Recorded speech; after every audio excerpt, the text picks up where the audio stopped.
Hello, folks, and good morning in Spartanburg, South Carolina. It is September the 14th, 2022, and the stars acting up, and I have clear skies.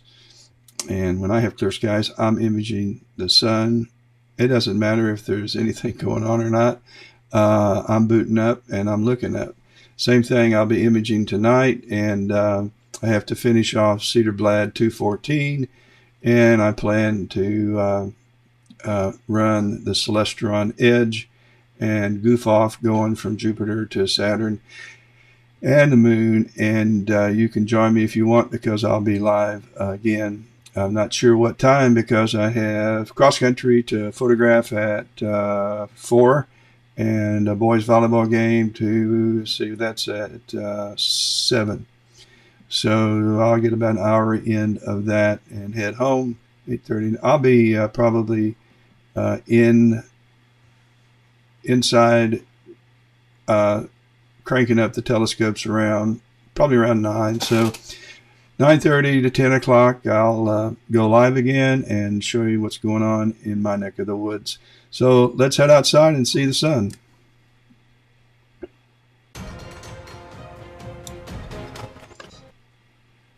Enough of that introduction. You should be on it. Okay. This is what got my attention this morning, but it wouldn't have made any difference if I had had an unremarkable sun. I was going to image it, but there is quite a bit going on. I'm going to boot up my, let's see, let's boot up my, I don't want to go there. I want to go to solar, solar, solar, solar, sun, sun, sun. Well, where is it in NASA? Okay, sun forecast. And let's just try, see if this will go large on me, and it does. So as you can see, there's a lot of wicked stuff going on. And so I'm down here right now with these two sunspots and this part of the sun. And I plan on doing a time lapse starting now, setting it up, and that's what I'm doing. I'm going to have to take some new flats because I just went out and took the IR UV cut filter off. I am sorry, but if you're under 80 millimeters, don't use an IR UV cut filter. It doesn't aid in anything but adding dust to your optical train. So remove as much glass as you can get by with, and Daystar advises when using the Quark Chromosphere, if you're at 80 millimeter or above up to like 120, you need an IR UV cut filter. And I would use it if that were the case, but another YouTuber, Chuck Aub, said he felt like he got sharper images with the IR UV cut filter, so I tried it and I don't. So if anything, they were worse. I played around with that earlier this morning and I just finally pulled it. The guys just reminded me it's in my pocket. I don't want it to go through the wash machine like some other stuff does. All right, let's go back outside, and here's what we're looking at. And I'll overexpose this.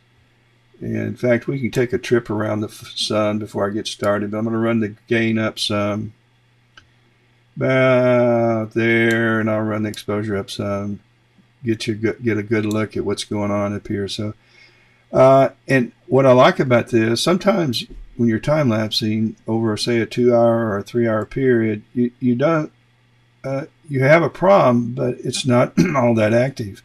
From running the video on that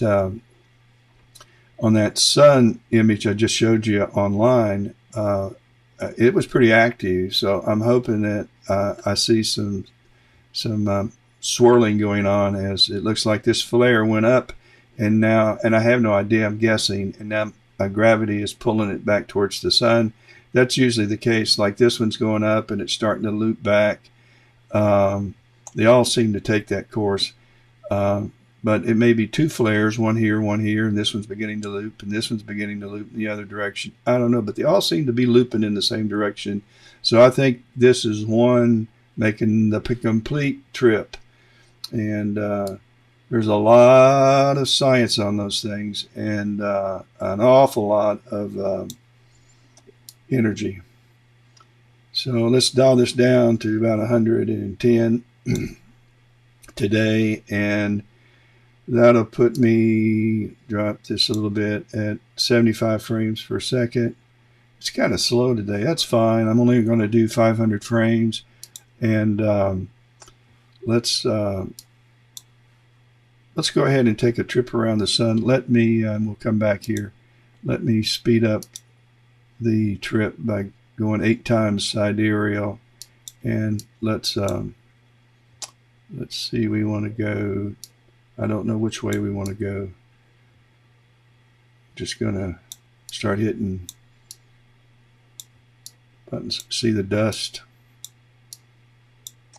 right here. All this stuff that doesn't move is dust, and I'll flat it out. I'm also overexposed. I didn't realize that. So I need to drop this down to, say, 10. And let's see where that exposure is. Still a little hot, so we'll just do 10. And go down and look at that. Okay, looks good. And let's raise the gain here and see if there's surface. Yeah, see, there's some cool stuff on the surface going on all around the sun. We're really getting, we're moving towards the solar maximum. I think we're like 2 years away from that.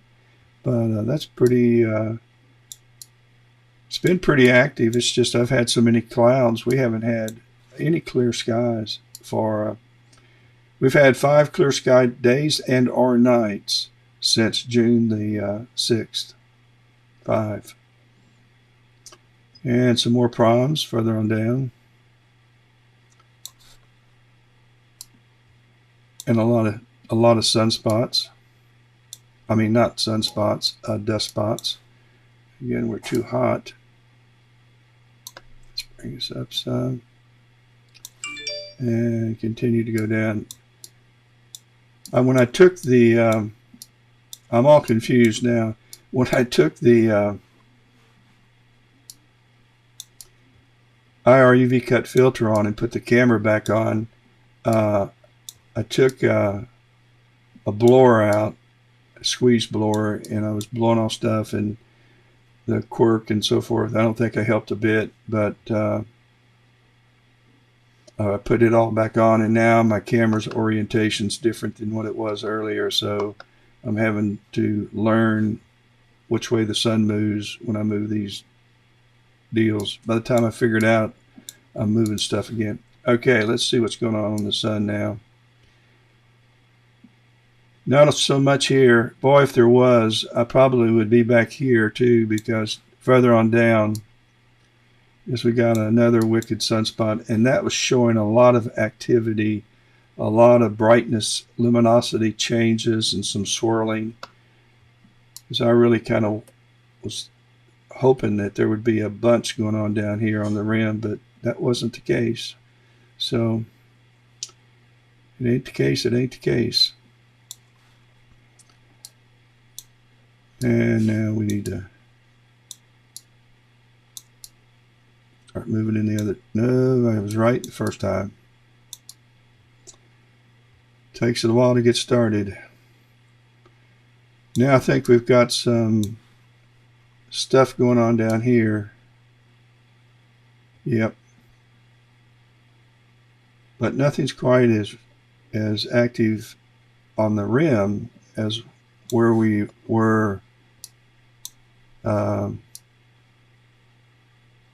when we started. And that's where I'm going to image.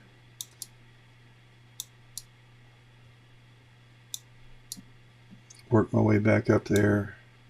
Another spot, but not what we're looking for. Here's what we're looking for, and we'll work our way up there.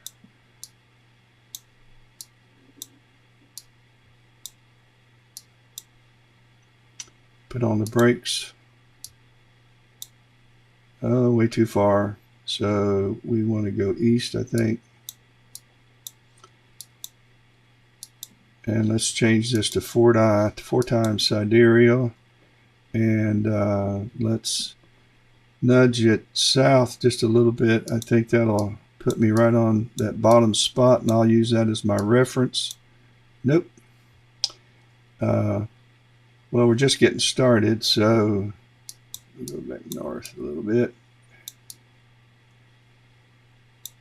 So I'm just going to, wrong way, put it about right there, and I'm just going to move my crosshairs to right there. Now I've got to remember not to move my crosshairs again, because this is now going to be my reference. All right, let's go to capture.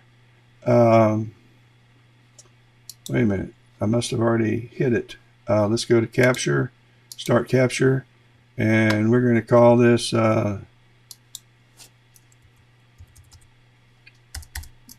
S solar time lapse. Let's do 500. We want 200 in length. I want 20 seconds between AVI files. And so let's just shoot for 200 frames between now and, well, I've already moved. So let's move the sun. Let's just move the crosshairs. I can't, so I won't move the sun. Let's go. This is north. North moves it down, and east. There we go. All right, we're off, and we're capturing our first AVI file, 500 frames. We have an 18-second pause, and that gives me time to nudge them out, and it's back to babysitting. By the way, I've spent some time trying to get focus correct, and this is as good as I can get before I went live. And so I've got some drift. As soon as it finishes capturing, I'm going to move this back up, and that's going to be west. Stop it, west, and there we go. 3 seconds, 2, 1, and we're imaging. I took the Solar Scout off, and I put it on Alt as mount. And sometime this afternoon, because the sun is so active, I'm going to do some visual solar stuff and have some fun looking it over. Okay, we're going to have to go east. And again, we're dealing with a mount that's only polar lined by using line of sight and a cell phone for compass and a cell phone for latitude adjustment, plus the latitude adjustment that's on the mount. That's as close as I really need to be, because I sit here and babysit it. I ought to really consider moving the solar kit over to one of the Alt as mounts, because they lock right on. You don't have, and they are polar aligned. I could walk away from those for probably the entire 2-hour period, and it would be pretty close to. It wouldn't have moved enough to have made a difference in the stacking, not just in AutoStacker, but the stacking or the registering process that I use when I use IMPPG to align the images. I will go ahead and show you. I think I did one. I don't know if I finished it. I didn't finish it. I did one though. Let's see. Open. Here it is. This was when the camera was oriented a little differently. And with the IR UV cut filter, it's kind of soft. And man, I worked on sharpening as well as I could too on this too. Okay, we're going to select Edit All, get rid of the box, and all of my edits will apply to all of them. Put an anchor in, drag this up, and there's my prom. But it isn't very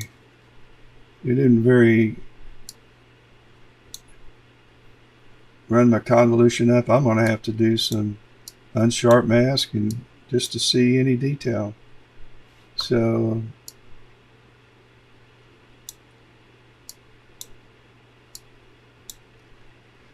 and that's what I'm working with, but yeah, just not at all happy with the I tried the IR UV cut, but it's not working for me. So let me get back out because I know I'm moving around, and didn't move too far, but we need to go north, I believe. Oh, please say yes.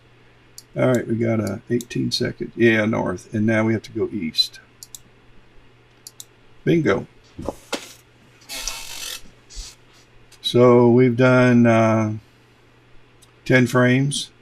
We have 190 left to go, and I have to a little after 1, I think. Let's see, we need to, we're capturing now, and I'm going to have to, I'm going to bird. Oh, I need to move this mount south and west. Come on, go, go.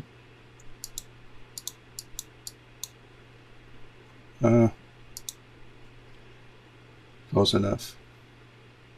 I've got so much area to crop with that I'm not too worried about the crops that are imposed by software, because I'm not because my mount, I'm letting it drift more than I normally do. I've got a lot of working area, so I can afford a software crop, not one of my own choosing, but AutoStacker does some, but IMPPG Align does a lot if necessary in order to align the features. So that's the reason why I try to keep this as close to a reference point as possible throughout the time lapse, just to minimize the cropping responsibility that the software IMPPG has to align all of these TIFF files, and they're TIFF files after having been converted by AutoStacker. And then AutoStacker, of course, has to align all of the frames in the AVI file. So this is all the help I know how to give it, though, is keep the exposure tack sharp, the focus tack sharp, the exposure right, and try to keep the sun from moving too far off the initial reference point. That was a bird that was very close. All right, we're getting ready for another.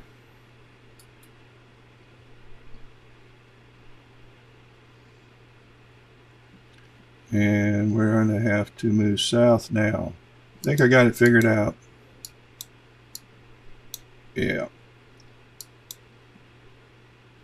That doesn't mean I won't forget. It's almost like you get panicky right towards the end of your time, and and oh crap, it's moved off, and then you end up hitting the wrong key, and it's worse. And then you got to delete the frame and restart your time lapse, taking note of how many you have left so that you pick up where you left off. And that's okay. You can do that. I do it all the time. I have to.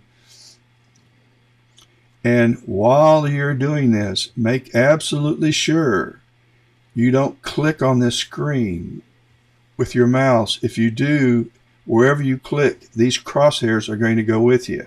And I'm going to show you, because I can come right back. If I click here, wow, lost my crosshairs. I'm going to come right back there. So just be careful not to click, because you want to keep it centered. And if you click, get back quick. That could be a song. If you click, get back quick. No, it couldn't be. All right, we now have to go north. Bring it down a little tad. The drift is in both RA and in DEC. It isn't just polar alignment. And the backlash that these AVX, my AVX mount has, is expected. It's a consumer kind of on the low end. It's in my price range.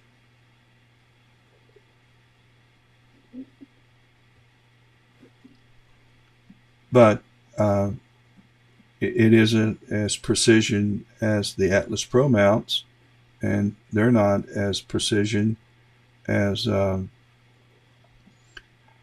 Astrophysics and Paramount mounts. So it's just all about money. So we're going to go north again.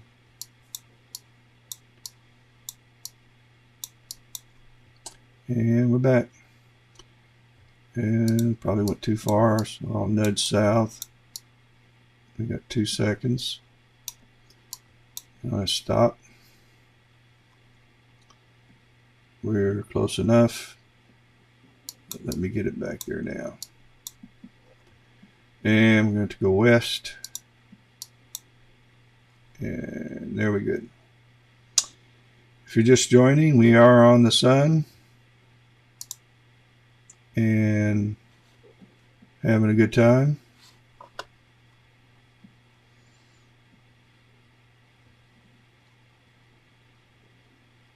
Going to go south again. Too far. Bring it back.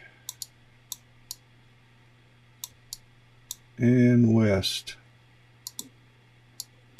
Up. Stop this. Okay. Yeah, I got to put my crosshairs back. Okay. We'll just keep going. Let's see, that was 167 frames remaining. So probably my 24th and my 25th frame, 23rd, need to be deleted. So let's go north.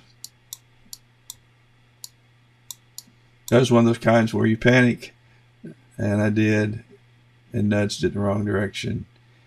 12 seconds. North, south, north, south. Nudge one way, then the other.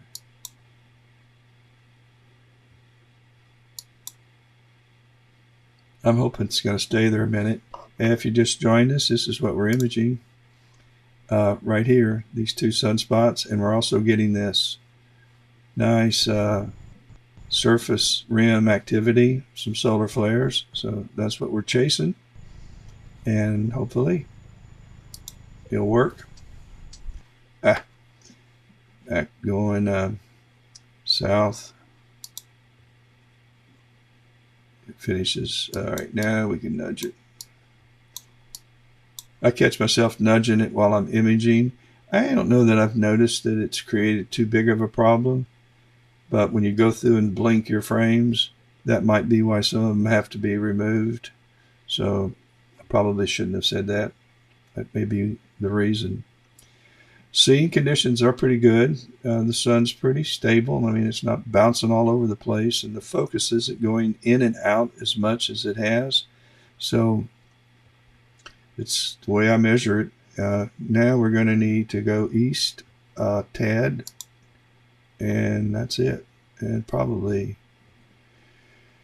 we're going to have to go north a little bit sooner or later. No, we're good. I was talking about earlier, we just haven't had any clear skies. And that's kind of the thing with being in the southeastern part of the United States. We have a lot of humidity, and we have a lot of afternoon thunderstorms and evening thunderstorms. But even when we don't have the thunderstorms, the clouds are they're pretty wicked, and it always looks like it could rain. So you're not going to uncover your telescopes. I keep mine covered. I don't bring them in. They stay out 365 days a year. They stay covered with telegizmos, and I keep them out. But I wouldn't uncover and leave them unattended with the rain threats that we have every day and night. So right now, I'll show you my weather app while we're waiting, if I can find it. We're dealing with clear skies for several days. This is the cloud cover, and temperatures, we're going to get high in the 80s, so I can live with that. But the temperatures for, not temperatures, the clouds going all the way up into next Monday and Tuesday. This thing's like flatlined. I'm so excited. Really am. We don't get this. And then here's a live weather radar, our satellite view of what's going on, with some clean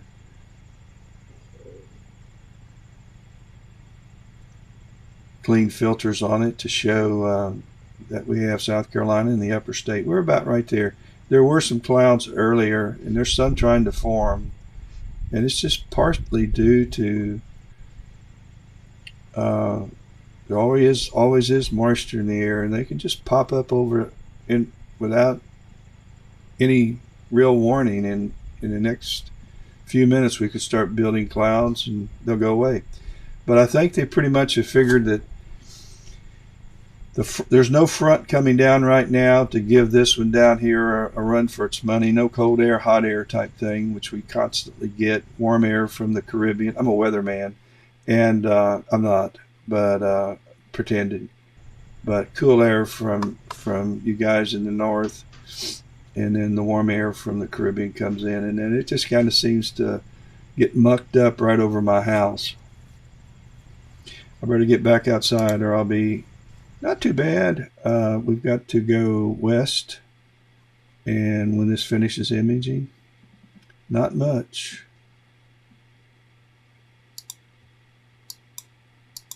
And north.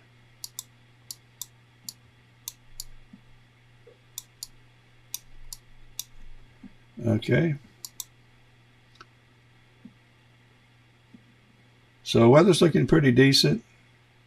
I use some other weather apps, and if you're interested, you can always stop this and MetaCheck is a good one. One of my favorite ones, though, is Clear Air. You can go through each of the days, and it shows you tomorrow that we do have some clouds, that they're not showing us anywhere else. None today other than right here. This is pretty accurate. And it also shows you what your sky quality is, and it's pretty accurate. I have a sky quality meter, and when there is no moon, and sometime around 2 in the morning, when it's as dark as it's going to get, I'm in the 19.5 range. And this has it at Class Bartle 6 at 19.42, and that's on a good night. Other than that, I'm in the low 19s or high 18s. So I don't have good seeing in my neck of the woods, but I live in America. Back out here, oh, we're going to have to go north in a big way here. We got 6 seconds to do it. 4 seconds. Oh, let's stop it. We gotta stop it in time? Yeah. All right. Let's move it over. And let's move it back up, which is now south.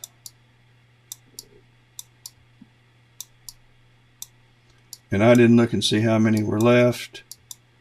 And we're going to have to move it east a little bit. Let me go back and let's bring up and go down and find my drive. Planetary today, and we're under solar time lapse, and we got 39 items, so we're at 161, and I'm gonna throw 2 away, so 162 left. Let's just make 165. So let's go back to capture, start capture, and we're going to do 165. And if we have a few extra, great. And so we're off and running again.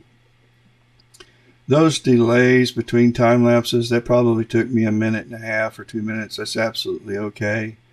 There's times when the interval, if I've got, say, from 8:30 when I can see the sun, and from 8:30 to 1:30, I'll make these intervals a lot longer, get 200 images over a 3.5, 4 hour period with longer intervals. They make better time lapses. So now we're going to have to go east during this little deal here, and we're going to have to go south, or at least start nudging it, because that's the way it's going to want to go. And what I'm talking about when I say east and north and south is I'm using this one sunspot right here as a reference to keep these crosshairs on, and that minimizes software cropping that happens when software is trying to align these images one on, line one on top of the other, so it can make a movie without this thing bouncing all over the place. So I'm looking for a short GIF file, movie file that I can put on Astro that has very little movement. And then I've learned how to do batch linear fit in PixInsight, and that's wicked cool. I love it. All right, I got to figure out what I'm doing here. I've got to go south. Do I have to go south? South and west, I think. And west. Yes. Oh, it went too far. All right, good. Forget what I'm doing. It's hard for me to talk and keep this on point. I'm not even looking at comments if there is any, and there isn't.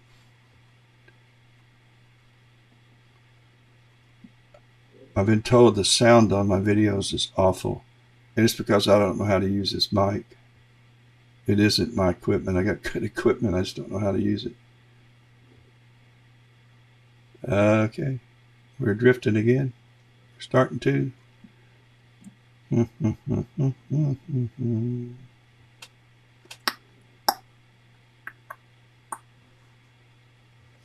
Have a little mood music.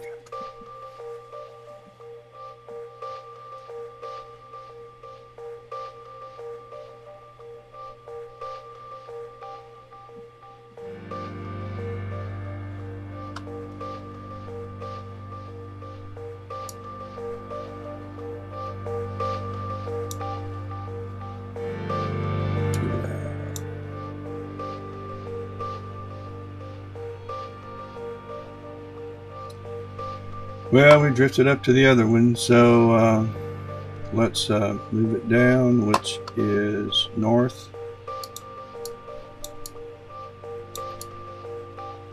Come on, north.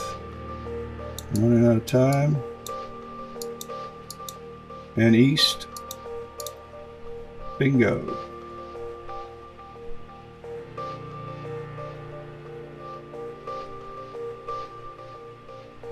And we're going to have to do east and south a little.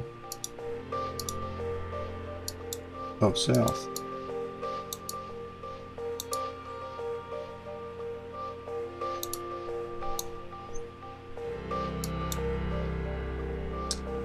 Bingo again.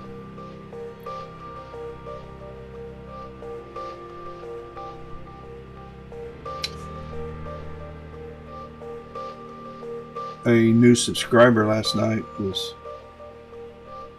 talking about retiring. He's retired. He's going to have more time for this. I retired in 2000 for the first time, and a friend of mine and I started a financial planning company on our own. I retired from that, and we started our own business, and I worked till 2009.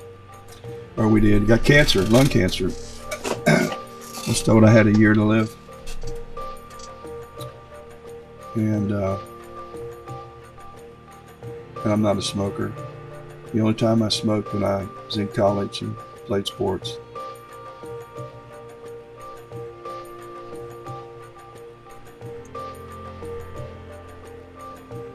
That's crazy, isn't it? playing football and smoking. I wish it would stay centered like that for a good while.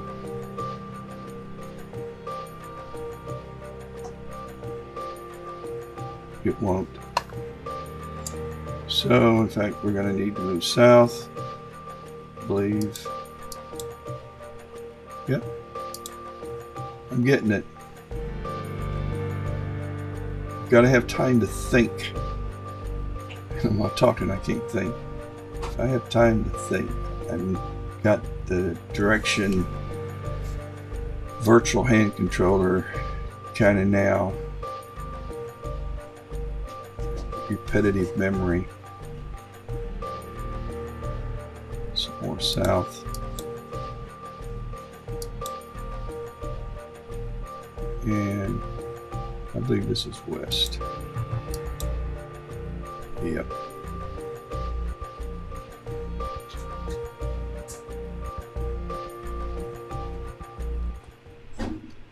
Enough music. Let's go west a little again and then maybe north. Uh-oh. We're at 150 if I can't get back. That's good. East. Okay, we did it.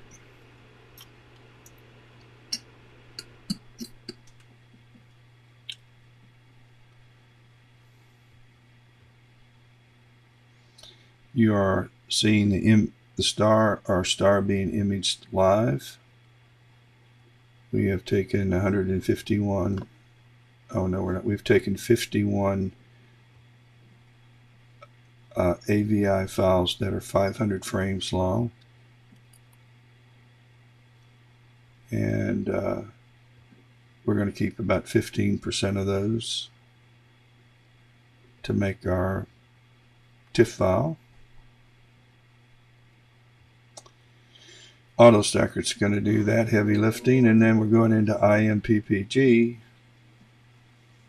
and we're going to apply some deconvolution using a curve. Then we're going to align the deconvoluted pictures so that imposed cropping by software will hopefully reveal all of the rim activity, and hope I don't lose to cropping some of it, but we'll deal with what we get. And then I'll go into PixInsight and I'll colorize and run batch linear fit to match exposures across all of the TIFF files so that they're all precisely exactly exposed the same. That's a great trick, and I just figured that one out a couple of months ago when I was just looking at all the possibilities in PixInsight, just pulling down everything and reading about what it does. There's so much horsepower in PixInsight that's untapped. That's untapped by me. I have my basic process icons that come up each time. That's what I use, and I don't explore too much. Which shame on me, because there's so much there that I probably could use. A lot of it's over my head. I don't understand how to make the adjustments in the panels. I don't know what the words mean. They'll use different terms that are just unfamiliar to me. I suppose engineers and graphics people, and they buy right into it right away. I don't. I have to wait for Adam Block or Sean Nielsen from Visible Dark, or Chuck Aub, or Trevor Jones. Trevor's just gotten into doing real short videos because that's what people want, I guess. I'm just going to do what I like to do. Anybody likes it, fine. They don't, that's okay too. It's a fun thing for me. I do have some news. On October the 1st, It is International Observe the Moon Day and Night. I guess night. And I'm going to be streaming the moon with 2 telescopes. I'll be going back and forth. One will be a wide field, and the other will be a more narrow field. One will take in the whole moon. The other will go around parts of the moon. Um, and NASA will pick up my stream, and it will be going through the NASA website. And there will be others located around the world that will be doing the same thing. So I don't know how many. I don't know how many they'll have, but when I did the solar eclipse, no, the lunar eclipse, I did that through NASA, and there really weren't that many. Oh, we drifted and I'm talking, so we need to go south, south, south, south, but not too far. A little more. 3 seconds. Bingo. I may have lost some cropping due to that drift, although it wasn't too bad.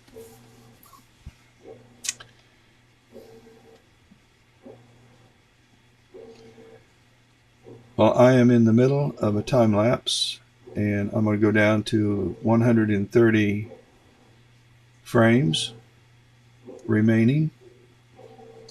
And tell you what I'm going to do very quickly here. I'm going to go to Sky Safari Pro, make sure we got the current time, and here's the sun. I'm going to double click on that and get some info on it. I want to know when it transits.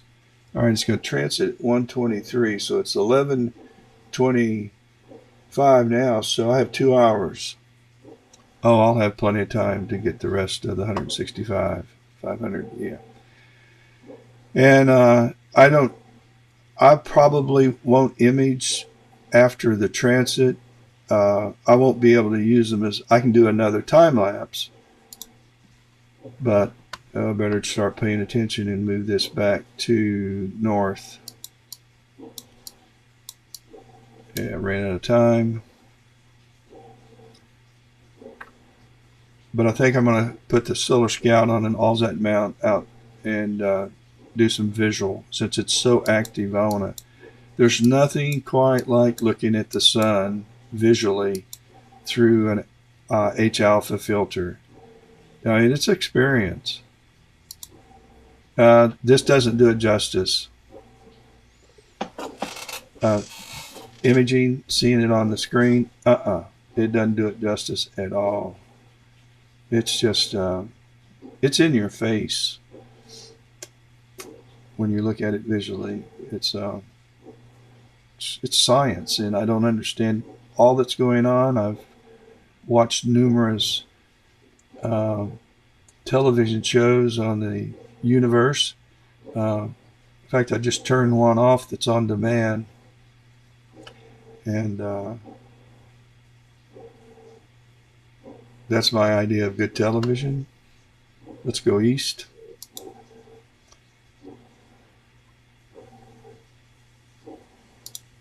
But there's just so much that we depend on, and everything we have we depend on the sun for. It's the heart that beats that keeps us all here. Take it away and that's it. I guess I'm going to have to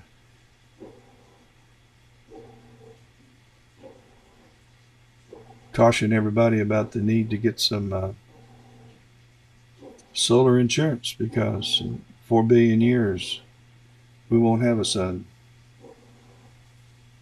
You sure don't want to find yourself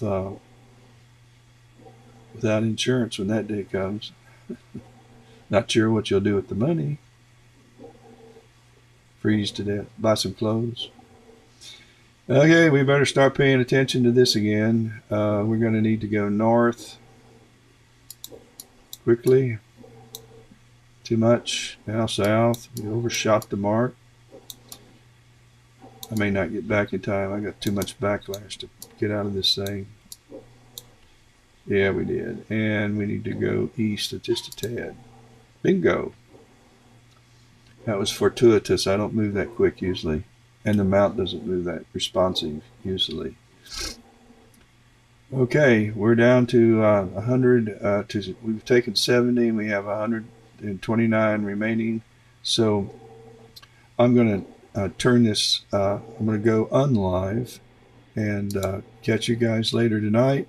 I will be going live again, and I did fix my Celestron. I just changed the cables, and it wasn't the cables to my mount, it was the camera that was acting up. So and I had some Wi-Fi problems too. It's a combination of things, but anyway, I'm going to stop this and recenter. I've talked too much at 128, and we're going to say goodbye.